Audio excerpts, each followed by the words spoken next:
Okay, guys, I need your attention. I want silence because I cannot scream today.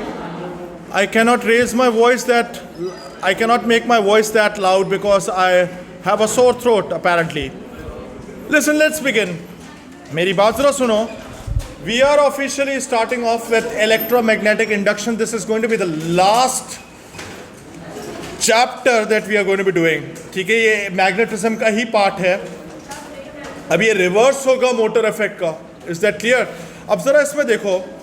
Basically this is something that you have already done in your O levels. I need your attention. इस diagram को जरा study करो. इसके अंदर मैंने क्या किया है, प्लीज 2 मिनट प्लीज खामोशी अख्तियार कर लो. Listen, what I have done in this diagram is that I happen to have a wire over here. You can see this wire. मेरे पास एक कंडक्टर है. मैं इस कंडक्टर को दो मैग्नेट्स के बीच में परपेंडिकुलरली मूव कर रहा हूँ. You can see that, right? अब होगा क्या? We know this from our O level study कि if I tend to move this, मैं अगर इसको खुद मूव करता हूँ तो मुझे पता है कि इसके अंदर हमारे पास वोल्ट मीटर पर एक रीडिंग आएगी लास्ट में. In fact you are going to see a deflection if we tend to move this very quickly. Is that clear?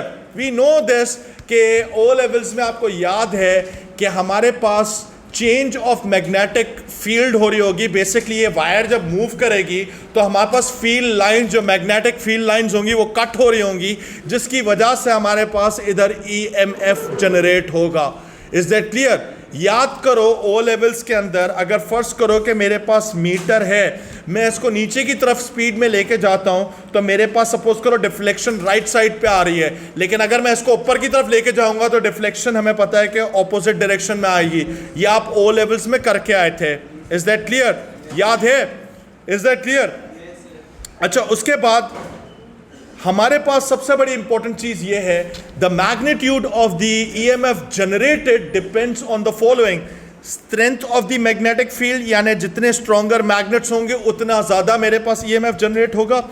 Speed at which the wire is moved inside the field. If you move this wire very very fast, the EMF generated is going to be larger. The number of loops of the wire, अभी मेरे पास एक single wire है. अगर मैं चाहता तो मैं इधर एक लूप भी बना सकता था. 5-6 वायर्स को इस तरह करके एक गुच्छा बना के अगर चलते तो हमारे पास ज़्यादा कटिंग होती, ज़्यादा वायर्स हमारे पास इसमें मैग्नेटिक फील्ड्स के बीच में आ रही होती. So that means the EMF would generated would increase. Is that clear? And the direction of the EMF depends on the direction of the movement of the wire. अगर मेरे पास suppose करो नीचे की तरफ लेके जा रहा हूँ, if the deflection is towards the right, और अगर मैं इसको ऊपर की तरफ लेके जाऊंगा the deflection is going to be towards the left. Is that clear? So it depends on the movement itself. ये अब आप एक काम कर लो, ये जो है पूरा का पूरा कॉपी कर लो, because this, even though this looks very trivial, but still from your paper's perspective, everything is of prime importance. Moving a wire perpendicular to the magnetic field induces an EMF across the ends of the wire. यानी मेरे पास ends of the wire ये वाले. Is that clear? जो portion magnetic field के अंदर होगा उसी के अंदर हमारे पास EMF, उसी टर्मिनल्स पर हमारे पास EMF जनरेट होगा. Is that clear? सही है? बनाना चाहो तो बना लो, काम की चीजें हैं. आपको डिटेल में सबसे पहले हमारे पास इधर एक कॉन्सेप्ट आएगा मैग्नेटिक फ्लक्स का. उसको हम लोग फाई से रिप्रेजेंट करते हैं. अच्छा जरा सुनो, मैग्नेटिक फ्लक्स एक चीज थी, मैग्नेटिक फ्लक्स डेंसिटी था जो हमने लास्ट टाइम किया था. अभी हमारे पास आ रहा है मैग्नेटिक फ्लक्स. इसको हम लोग फाई से रिप्रेजेंट करते हैं. Now what exactly is magnetic flux? Basically सबसे पहली चीज है, आप इस डायग्राम को स्टडी करो. This is of prime importance. मेरे पास क्या है कि एक आपको यहां से लेकर यहां तक एक कंडक्टर नजर आ रहा है. इस कंडक्टर को मैंने उठाकर एक मैग्नेटिक फील्ड के अंदर मूव किया. ठीक है, मैग्नेटिक फील्ड जो है वो ये वाली लाइन नजर आ रही है आपको, ये मैग्नेटिक फील्ड है मेरे पास. Can you see that? सही है, ये नजर आ रही है मैग्नेटिक फील्ड. मैंने क्या किया, जरा सुनो, मैग्नेटिक फ्लक्स जो डिफाइन किया गया है वो किस तरीके से डिफाइन किया गया है वो बड़ा इंपॉर्टेंट है। हमारे पास एक कंडक्टर है, let this be the conductor.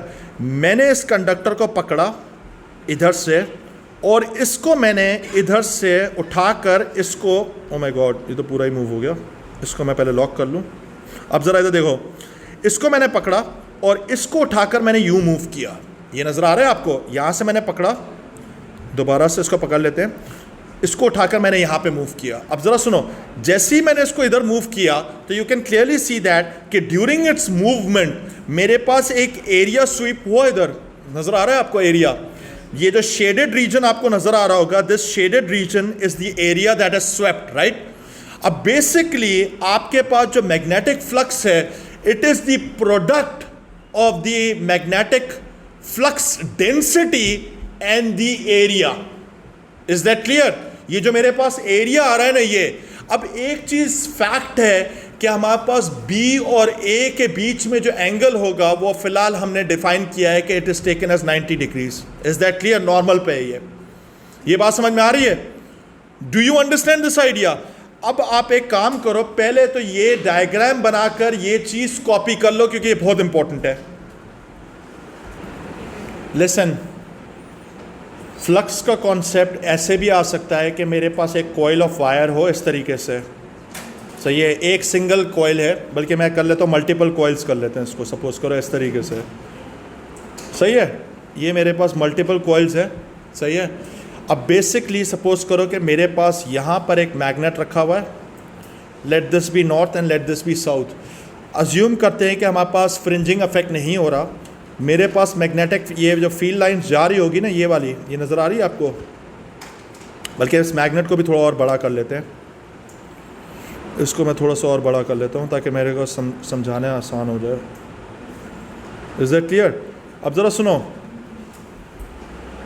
अगर मुझे फ्लक्स निकालना है तो बेसिकली मुझे इसका एरिया पता होना चाहिए और मेरे पास B पता होना चाहिए। Is that clear? B आपको याद है क्या था? मैग्नेटिक फ्लक्स डेंसिटी पता होनी चाहिए परमानेंट मैग्नेट की, जो कि टेस्ला में आता था। Is that clear? अब ज़रा सुनो, सबसे इंपॉर्टेंट चीज़ ये है कि हमारे पास इसका सिंबल है फाई, और according to what I have defined over here, is it possible कि मैं इस फाई को लिख दूं B मल्टीप्लाई बाय A, यानी product of the magnetic field which is normal to the area. Is it not true? लिख सकते हैं इसको। अब इसका जो यूनिट आता है वो हमारे पास आता है Weber's. Is that clear? Weber इसका यूनिट होता है और हम लोग इसको लिखते हैं कैपिटल W स्मॉल b। सही है? वेबर इसका यूनिट है, या हम लोग इसको कह सकते हैं कि this is actually equal to 1 tesla metre square. समझ गए? Copy this.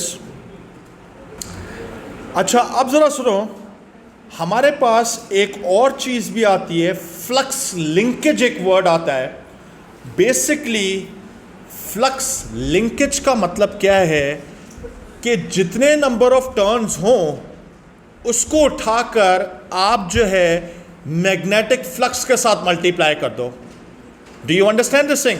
सपोज करो जैसे ये वाला मेरे पास डायग्राम था, सपोज करो कि मेरे पास अभी शुरू में सिर्फ एक कॉइल थी, तो यहाँ पे मेरे पास लगेगा BA। समझ गए? यहाँ तक BA लगेगा डायरेक्टली। अगर मुझे इधर फ्लक्स निकालना है तो that should be equal to BA for a single coil, right? लेकिन अगर फर्स्ट करो मेरे पास यहाँ पे मल्टीपल कॉइल्स आ रही हैं इस तरीके से, कैन यू सी दैट? अगर मेरे पास इस तरीके का सिनेरियो हो जाए कि मल्टीपल कॉइल्स आ रही हैं, तो आप क्या करोगे? इसको ये कर सकते हो BA multiplied by the number of turns of the coil, कह सकते हो। इसको हम लोग कहते हैं N phi कहते हैं, N multiply by phi where phi is BA। तो ये हमारे पास जो N phi होता है इसको हम लोग कहते हैं flux linkage. Is that clear? जब भी लिंकेज का वर्ड आएगा तो नंबर ऑफ टर्न्स इंक्लूड हो जाएंगे। समझ गए? Is this clear or not? अब जरा सुनो, यहां तक भी पहुंच गए। अब उसके बाद आप इसको लिख लो अपने पास अच्छे तरीके से। अच्छा जरा सुनो, हमारे पास फ्रेडेज लॉ कहता है Induced EMF is proportional to the rate of change of flux linkage या directly proportional to the rate of change of flux linkage. तो सबसे पहली बात है, क्या हम लोग इसको ऐसे लिख सकते हैं, E लिख सकते हैं. मुझे क्या चाहिए, मुझे चाहिए फ्लक्स लिंकेज, यानी मेरे पास हो जाएगा डेल्टा. ज़रा सुनो, फ्लक्स लिंकेज के लिए मेरे पास आएगा N delta phi over delta T. ये हमारे पास आ गया rate of change of flux linkage आ गया. Can you see that? यहाँ तक पहुँच गए हम लोग. उसके बाद हम लोग क्या इसको फर्दर एक्सपेंड कर सकते हैं. E is equal to N, phi की जगह पे मेरे पास आ सकता है डेल्टा बी ए कर सकते हैं इसको. Is that clear? और डिवाइडेड बाय डेल्टा टी आ सकता है. यहाँ तक पहुँच सकते हैं. ये इसका फुल फॉर्म है. अब आप मुझसे बोलोगे कि sir why is there a minus sign over here? That is because of the consequence of the Lenz's law. याद करो O levels में आप पढ़ कर आए थे, एक Lenz's law भी एक चीज़ थी, वो उस पर हम लोग डिस्कशन अभी करेंगे. Is that clear? वो सिर्फ consequence Lenz's law की वजह से नेगेटिव आ रहा है इसमें साइन, अभी कराऊंगा मैं. ठीक है? Is this clear? तो ये आपका, मैंने इसको फुल फॉर्म भी लिख दिया इधर. अब ज़रा सुनो, ये तो हमने कर लिया. अब एक और चीज है विच इज इंपॉर्टेंट, ये भी आप लिख लो इसके कुछ पॉइंट्स. अच्छा हाँ, ये बहुत इंपॉर्टेंट है. ये वाली जो चीज है ना कि मेरे पास फ्लक्स लिंकेज में कब चेंज आता है या फ्लक्स में चेंज कब आता है, वो ये है moving a wire in a magnetic field constitutes a change in magnetic flux. यानी वायर को आप तेजी से मूव करोगे तो that is also a change in flux. Similarly, changing magnetic field strength also constitutes a change in magnetic flux. यानी अगर मेरे पास changing magnetic field है तो वो भी हमारे पास, हम उसको कह सकते हैं कि magnetic flux में change आ रहा है. Is that clear? ये चीज़ें दोनों कॉपी कर लो.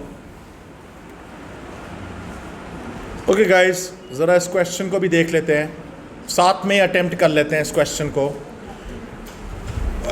आसान सा सवाल है but still quite relevant. A small coil, देखो जब आप इस क्वेश्चन को पढ़ो तो इसको विजुलाइज ज़रूर करना. अ small coil of cross sectional area 2.4 centimetre square has 50 turns. Be careful, यहाँ पर जो एरिया हमारे पास गिवन है, that area is given in, हमारे पास गिवन है सेंटीमीटर स्क्वायर के अंदर, तो उसको मीटर स्क्वायर में कन्वर्ट करना लाजमी होगा. It is placed in a magnetic field of flux density 4 milli teslas. Okay, so that the flux is perpendicular to the plane of the coil. Okay, ये मैंने आपको पहले भी डिस्कस कर लिया था, यानी 90 डिग्रीज पर है. The coil is pulled out of the field, यानी हमारे पास एक, मतलब सिचुएशन ये है कि ये सपोज करो मेरे पास एक मैग्नेट है और ये मेरे पास एक कॉइल है, हम इसको दूर करते हुए लेके जा रहे हैं. ठीक है, is pulled out of the field in a time of 0.25 seconds. यानी हमारे पास जो चेंज इन टाइम आ रहा है 0.25 है. यानी शुरू में उसको ज़्यादा फील्ड नज़र आ रही थी, फिर बाद में कम नज़र आ रही थी. ऐसे ही था situation. Your target is to calculate the average EMF that is induced in the coil. सबसे पहले मैं एक काम कर लेता हूं, इसमें हम लोग एक काम करते हैं, एन फाई की वैल्यू निकाल लेते हैं. यानी मेरे पास हो जाएगा N phi should be equal to 50 multiplied by B A. ऐसे ही होगा, 90 डिग्रीज पे तो कोई मसला नहीं है. तो इसको लिख सकते हैं 50 मल्टीप्लाइड बाय 4 इंटू 10⁻³ टेस्ला. सही है. मल्टीप्लाइड बाय जो एरिया आ रहा होगा वो लिख लेते 2.4 डिवाइडेड बाय 100 का स्क्वायर कर दूं मैं डायरेक्टली, ताकि मीटर स्क्वायर में चला जाए. डायरेक्ट कर रहा हूं मैं इसको कन्वर्ट. प्लीज टेल मी, ये बात समझ में आई कि मैंने 100 स्क्वायर से क्यों डिवाइड किया है? सही है ना. 100 से करते तो metre, I mean centimetre to metre convert होता है, लेकिन अगर मैं 100 स्क्वायर से करूंगा तो हमारे पास सेंटीमीटर स्क्वायर में कन्वर्ट हो जाएगा, मीटर स्क्वायर में कन्वर्ट हो जाएगा. सही है, यहां तक पहुंच गए. फिर ये निकालो जरा, इसकी वैल्यू तो निकालो कितनी आ रही है. ये हमारे पास हो जाएगा फ्लक्स लिंकेज.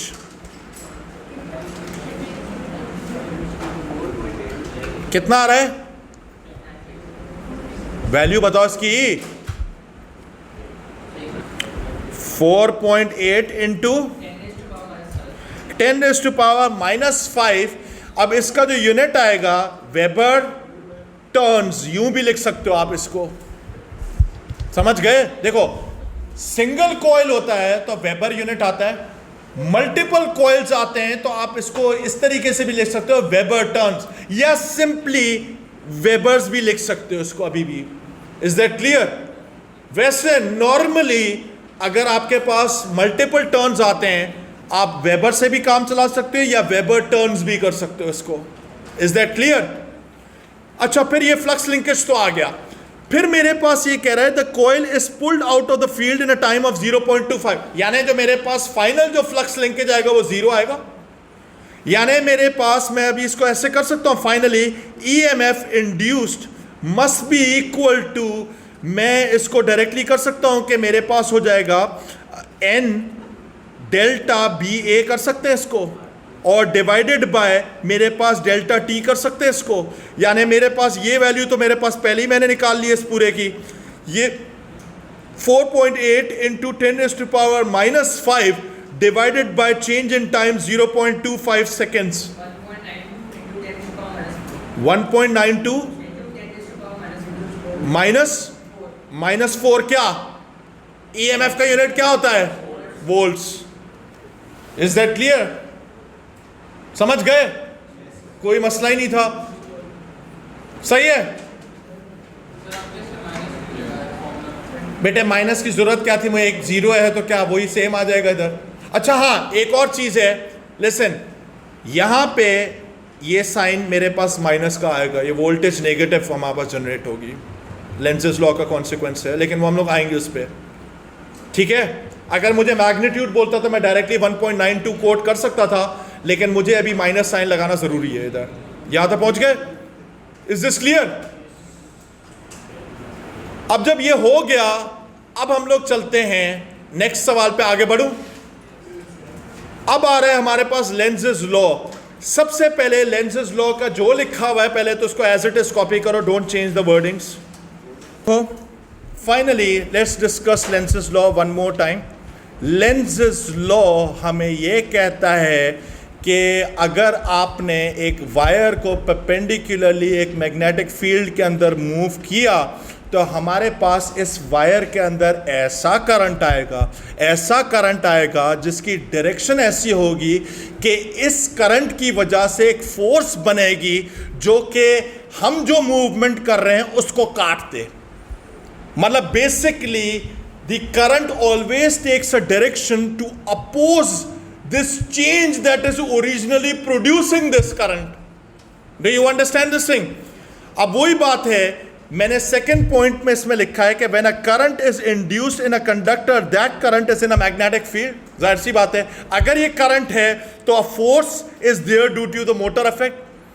ये जो फोर्स, मोटर इफेक्ट की जो फोर्स आएगी, ये ऑपोजिट होगी to the force you are applying on the wire. Agreed? समझ गए? फिर work must be done against this force to drive a current through the circuit. आपको मोटर इफेक्ट की फोर्स के अगेंस्ट ही जा रहे थे तभी तो करंट फ्लो करेगा हमारे पास, वरना नहीं करेगा। समझ गए? अब जरा इस डायग्राम को समझने की कोशिश करो, इसको मैं समझा रहा हूं, इधर देखो, listen listen listen listen once again. मेरे पास जरा सुनो, मैंने एक काम किया, ये मेरे पास दो मैग्नेट्स हैं, सही है? मेरे पास एक वायर है, इसको उठा के मैं नीचे की तरफ मूव करो। अभी इस वायर के अंदर सपोज करो, मुझे नहीं पता कि इस वायर के अंदर डॉट है या क्रॉस है, सही है? मैंने इस वायर को नीचे की तरफ मूव किया। जब मैंने मूव किया तो आप इसमें फ्लेमिंग्स राइट हैंड रूल लगा सकते हो। इस डायग्राम के अंदर आप लगाओगे तो north to south first finger को एम करोगे, आपका जो थंब होगा वो किस तरफ जाएगा? नीचे की तरफ जाएगा। तो मिडिल फिंगर किस तरफ आ रही है? जी, आउट ऑफ द पेज आ रहा है। इसका मतलब है कि आपके पास यहां पर एक डॉट आ जाएगा, डॉट आ जाएगा।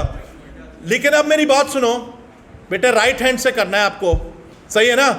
अब अगर ये डॉट आ गया, करंट आ चुका है, तो इसका मतलब है इसकी अपनी एक मैग्नेटिक फील्ड भी तो स्टैब्लिश होगी। अगर इसकी अपनी एक मैग्नेटिक फील्ड होगी तो अब आप फ्लेमिंग्स लेफ्ट हैंड रूल इस पर लगा सकते हो दोबारा से, लेफ्ट हैंड रूल। यानी अगर आपने इसमें लेफ्ट हैंड रूल लगाया तो आपके पास जो है फोर्स की डायरेक्शन एक आ रही होगी, किस तरफ आ रही है? ऊपर की तरफ आ रही है। आप इसको नीचे की तरफ खुद धक्का दे रहे हो तो आपके पास जो इसमें फोर्स आ रही है वो किस तरफ आ रही है? ऊपर की तरफ आ रही है। That is due to motor effect. Is that clear? समझ गए? ये समझ में आ गया? Please tell me, is this clear or not? ये बहुत इंपॉर्टेंट है, अगर आपको समझ में आ गया तो बहुत अच्छी बात है, नहीं समझ में आया तो बेटे मैं कुछ नहीं कर सकता फिर। क्लियर है? सही है? Let's do a question. I need your attention on the board. I need you to explain this idea कि इसको विजुलाइज कैसे करोगे, वरना पेपर के अंदर बहुत मुश्किलात होगी आपको। मुझे कहता है कि एक small coil has 2000 turns, okay, and has a cross sectional area this, okay, it is placed with its axis parallel to the magnetic field of flux density this. यानी इसने क्या किया है कि हमारे पास एक कॉइल है, let this be a coil, सही है, बल्कि मैं इसको ऐसे करके दिखा रहा हूँ। सपोज करो मैं इसको इस तरह करके दिखा रहा हूँ कि ये मेरे पास कॉइल है, कैन यू सी दिस? ये मेरे पास एक कॉइल है, ठीक है। अब ज़रा सुनो, इस कॉइल का जो एक्सेस होगा, this is the axis of the coil, can you see that? इसने क्या किया है कि इसको पैरेलल रखा है एक मैग्नेटिक फील्ड के साथ। यानी इसका मतलब है कि जो मेरे पास मैग्नेटिक फील्ड आ रही होगी उसका डायरेक्शन मैं इस कलर से दिखा रहा हूँ, this is the magnetic field. Suppose करो ये मेरे पास मैग्नेटिक फील्ड आ रही है, कैन यू सी दैट? ये पैरेलल है इसके साथ, समझ गए? इसका मतलब है कि जो इसका जो क्रॉस सेक्शनल एरिया होगा उसके साथ क्या है, परपेंडिकुलर है। ये बात समझ में आ रही है? Please tell me that you understand this thing, ठीक है। अच्छा अब जरा सुनो, मुझे बोलता है a small coil has a wire this whatever, calculate number 1 the flux through the coil. तो फ्लक्स निकालने के लिए हमारे पास होता है, जरा सुनो, एक कॉइल के अंदर निकालना है ना, ये हो जाएगा, फ्लक्स होता है हमारे पास phi is equal to B A के बराबर होता है। तो बी कितना है मेरे पास? बी है 4.8 into 10⁻³ teslas multiplied by the cross sectional area is 2 divided by 100 का स्क्वायर। वापस से कर सकते हैं, ये निकाल लो, ये तो सिर्फ फ्लक्स आएगा हमारे पास। कितना आ रहा है? कितना आ रहा है? एनीवन? 9.6 into 10⁻⁷ Weber's, right? यहां तक पहुंच गए? अच्छा, फिर उसके बाद जो है, फिर मुझे बोलता है the flux linkage with the coil. अब मुझे फ्लक्स लिंकेज निकालना है तो मैं एन फाई कर सकता हूं उसको, तो मल्टीप्लाइड बाय इसी वैल्यू को जो भी आपके पास कैलकुलेटर में आई थी, इसको उठाकर 2000 से मल्टीप्लाई कर दो। कितना आ रहा है? 1.92 इंटू -3 वेबर टर्न्स भी लिख सकते हो आप, मुझे आदत है वेबर टर्न्स लिखने की, सही है? यहां तक पहुंच गए? अब जरा सुनो, नेक्स्ट पार्ट बी जो है, इसने मुझे कहा है the coil is rotated so that its axis is at 45 to the field. यानी इसने क्या किया, जरा सुनो, listen to me very carefully. दोबारा से मैं एक डायग्राम बना रहा हूं।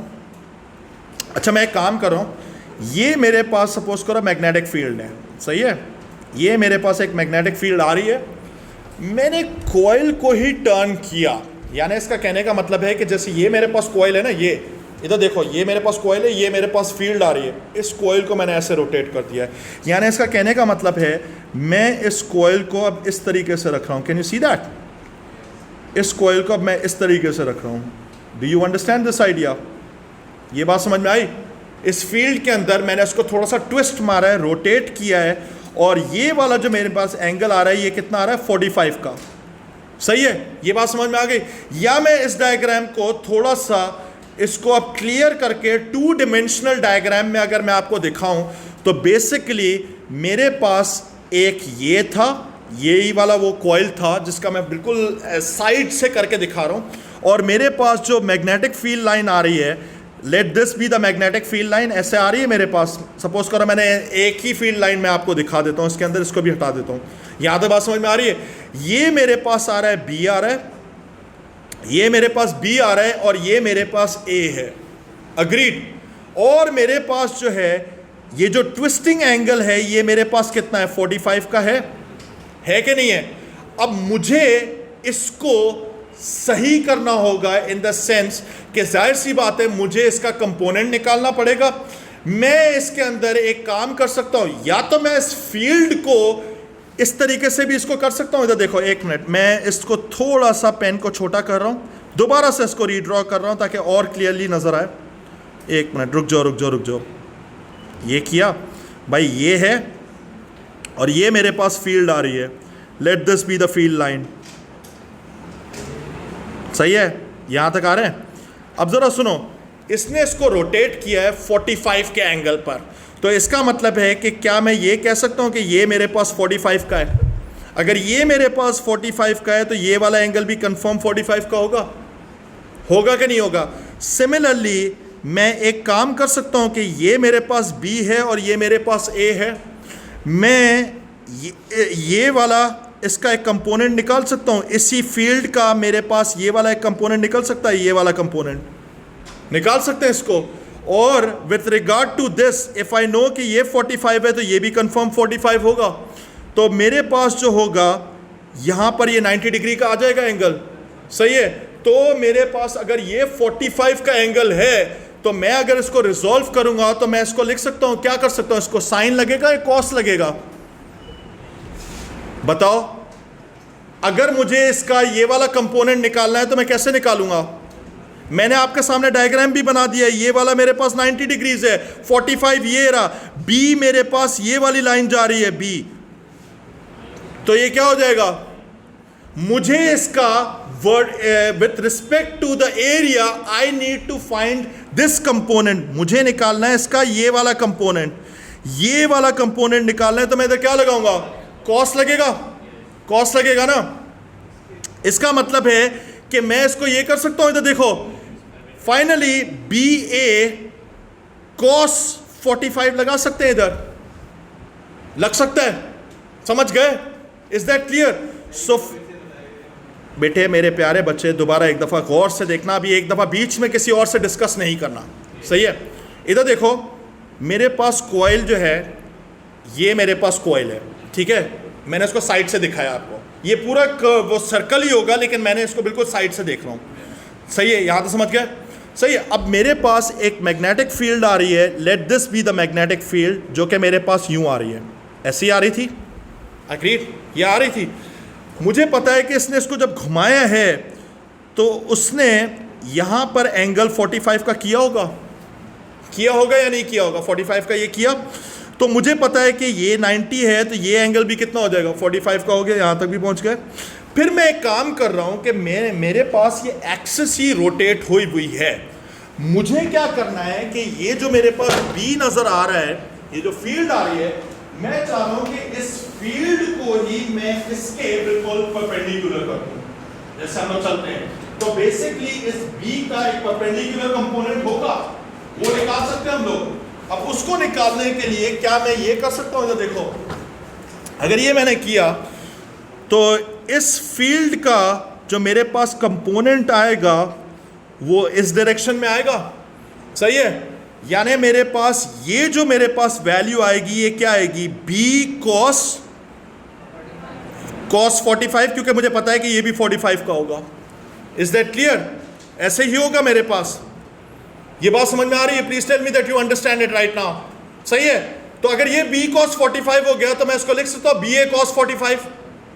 सही है। सो फाइनली मेरा जो लास्ट सवाल है, the coil is rotated this है, calculate the flux linkage in the position.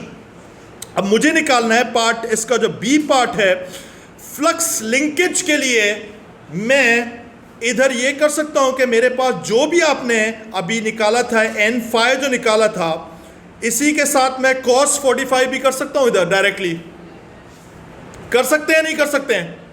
तो मेरे पास जरा सुनो, ये वाली वैल्यू तो मैंने पहले ही निकाली हुई है, यहां पे निकली हुई है, इसी को मल्टीप्लाई बाय cos 45 कर दो।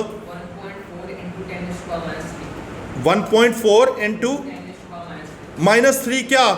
Weber's, weber turns. Is that clear? समझ गए? बस अब इतना याद कर लो कि जब भी आपके पास एंगल पे आए ना, बी ए कॉस थीटा लिख लो अपने पास। सही है, लिख लो अपने पास कहीं पे।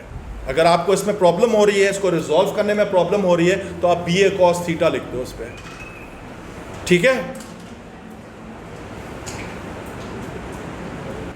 Listen guys, now let's deal with some applications. एक हमारे पास है एडी करंट डैम्पिंग। बेसिकली आपके पास जो बुलेट ट्रेन्स वगैरह होती हैं उसके अंदर ये वाला तरीके से आप ब्रेक बहुत एफिशिएंटली लगा सकते हो, लेकिन there is a flaw in this design, but I will tell you that. अब बेसिकली सबसे पहले आई वुड वांट यू कि आप जो है ज़रा सुनो, मैं आपके सामने पहले डिस्कशन करना चाह रहा हूँ कि इसमें होगा क्या। ज़रा इधर देखो, बेसिकली मेरे पास सपोज करो एक मेटल डिस्क है, मैग्नेट्स मैंने नहीं रखे, यहाँ तक बात समझ में आई। उसको मैंने घुमाया, जब मैं घुमाऊंगा तो वो घूमती रहेगी, बड़े आराम से स्लो डाउन होगी, ऐसे ही होगा। लेकिन अगर आपने बीच में दो मैग्नेट्स रख दिए, it will stop very quickly, it will lose its speed very quickly. ठीक है, is that clear? It will tend to lose its speed very quickly. अब जरा सुनो, बेसिकली होगा क्या। अब इस डायग्राम के अंदर हमें पता है कि सपोज करो कि ये वाला एक सेक्शन नज़र आ रहा है आपको, ये वाला सेक्शन ये आ रहा है मेरे पास। बार बार जब ये नॉर्थ और साउथ के बीच में से ये सेक्शन गुजरेगा तो हमें पता है कि इसके अंदर हमारे पास ईएमएफ जनरेट होगा। सही है। इनफैक्ट मुझे पता है कि यहाँ पर जो ईएमएफ होगा, इधर अगर मैक्सिमम है तो मेरे पास इधर मिनिमम होगा, इस साइड पे ज़ीरो होगा, and so on. Can you see the variation of the EMF generated? और सिंस ये मेरे पास मेटल कंडक्टर है तो मेरा एक सवाल मैं आपसे पूछता हूं कि because of this variation and EMF that is generated throughout this metal disc या throughout the radius in fact, तो इसका मतलब है कि अगर ईएमएफ में डिफरेंस है हर जगह पर, तो मेटल कंडक्टर है तो मेरे पास कीवर्ड पोटेंशियल डिफरेंस आ जाएगा। अब इस पोटेंशियल डिफरेंस की वजह से हमारे पास इस मेटालिक डिस्क के अंदर करंट फ्लो करेगा। अब यहां तो पहुंच गए। अब जरा सुनो, listen to me very carefully. आपको पता है कि हमें पता है कि आई स्क्वायर आर का क्या मतलब होता है? पावर लॉसेस होते हैं या पावर डेसिपेशन होती है। Because of this transient current, या मेरे पास ये जो हैपहैज़र्ड करंट इसमें मूव करेगा, इसकी वजह से ये मेटल डिस्क जो होगी गर्म होना शुरू हो जाएगी। अब इसका मतलब क्या हुआ? Basically what is happening is that, जरा सुनना, listen to me very carefully. सारी की सारी जो इसकी काइनेटिक एनर्जी थी वो अब किस में कन्वर्ट होना शुरू हो गई? हीट में कन्वर्ट होना शुरू हो गई। What you are essentially doing is that you are wasting all the kinetic energy inside this metal disk using this method. Is that clear? Please tell me, ये बात समझ में आई या नहीं आई? Is this clear or not? ये बात समझ में आ गई? मतलब आपने क्या किया कि ये मेथड यूज किया, इसमें ईएमएफ, दोबारा से सुन लो, एक दफा पहले सुन लो, एक दफा इसको मेमोराइज ही कर लो। आपने डिस्क को घुमाया मैग्नेट्स के बीच में, इसके अंदर ईएमएफ जनरेट होगा, हर डिफरेंट कोनों में डिफरेंट वैल्यूज होगी, ये बात तो अग्रीड है। सही है। अब अगर डिफरेंट जगहों पे हो रही है तो ये क्या है? कंडक्टर है। अगर ये कंडक्टर है तो अगर मेरे पास ईएमएफ में ही डिफरेंस होगा तो पोटेंशियल डिफरेंस क्रिएट हो जाएगा। अगर पोटेंशियल डिफरेंस क्रिएट होगा तो करंट फ्लो होगा। अब because of this current flow inside this the disc will heat up. तो इसका क्या मतलब हुआ? क्या हमारे पास जो काइनेटिक एनर्जी जिस पे अप्लाइड थी, जो घूम रहा था जिस स्पीड से, वो सारी की सारी वेस्ट होना शुरू हो जाएगी। अब जब ये वेस्ट हो रही होगी तो हमारे पास सीधी सी बात है, जब काइनेटिक एनर्जी गिर जाएगी तो फिर क्या? स्पीड भी कम हो जाएगी। Is that clear? Please tell me that you understand this basic idea.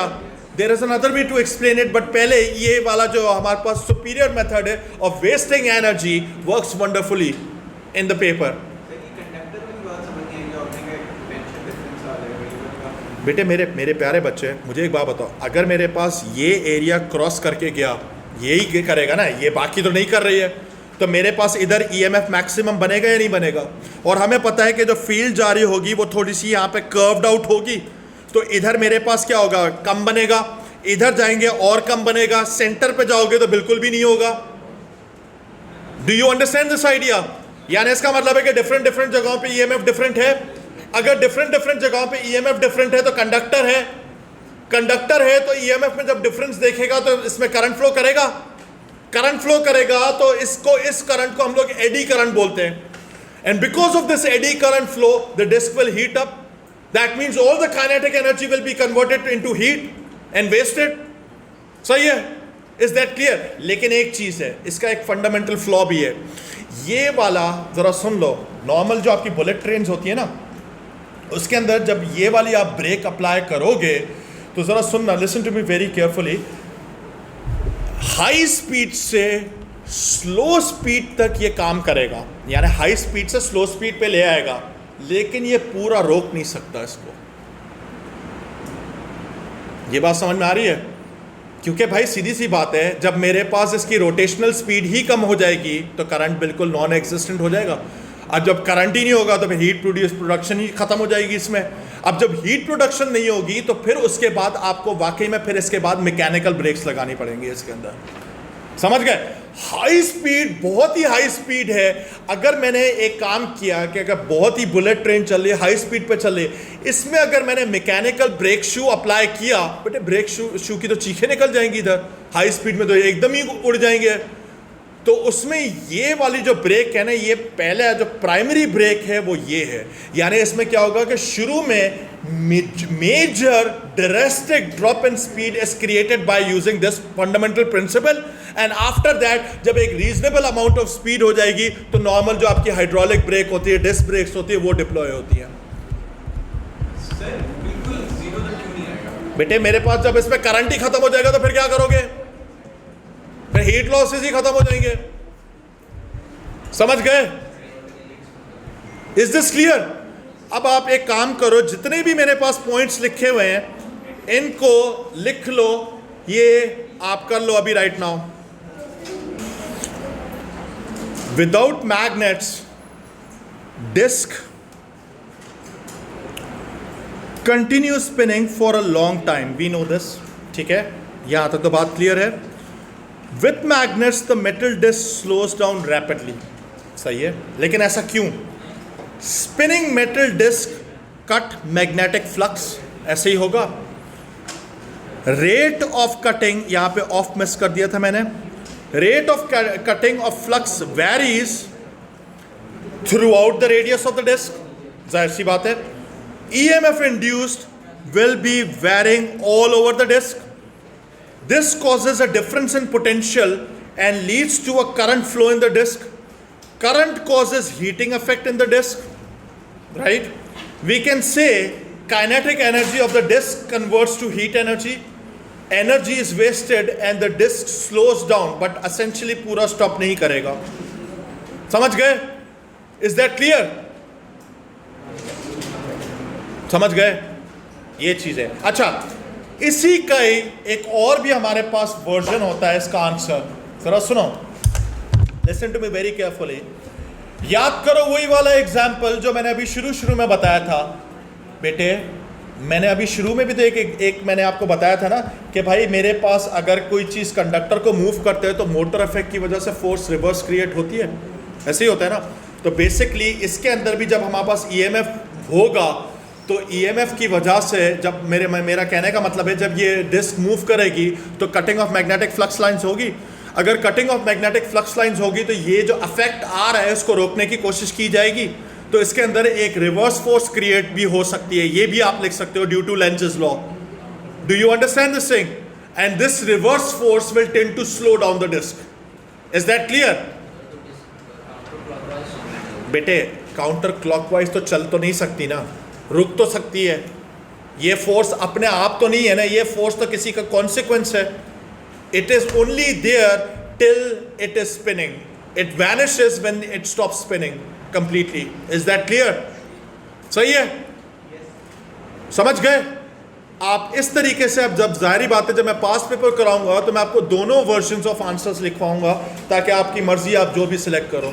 एक एनर्जी वेस्ट वाला तरीका है, दिस इज माय फेवरेट, और एक और तरीका है जिसमें आप लेंसेज लॉ के थ्रू भी अप्रोच कर सकते हो उसको. Is that clear? So that concludes this final chapter of mid term and we are done with the syllabus of mid term. But obviously बात है अभी हमारे पास लॉन्ग वे अहेड है in doing all the past papers. अब हम लोग जब पास पेपर्स भी करेंगे तो हम सब चैप्टर्स को एक साथ करेंगे.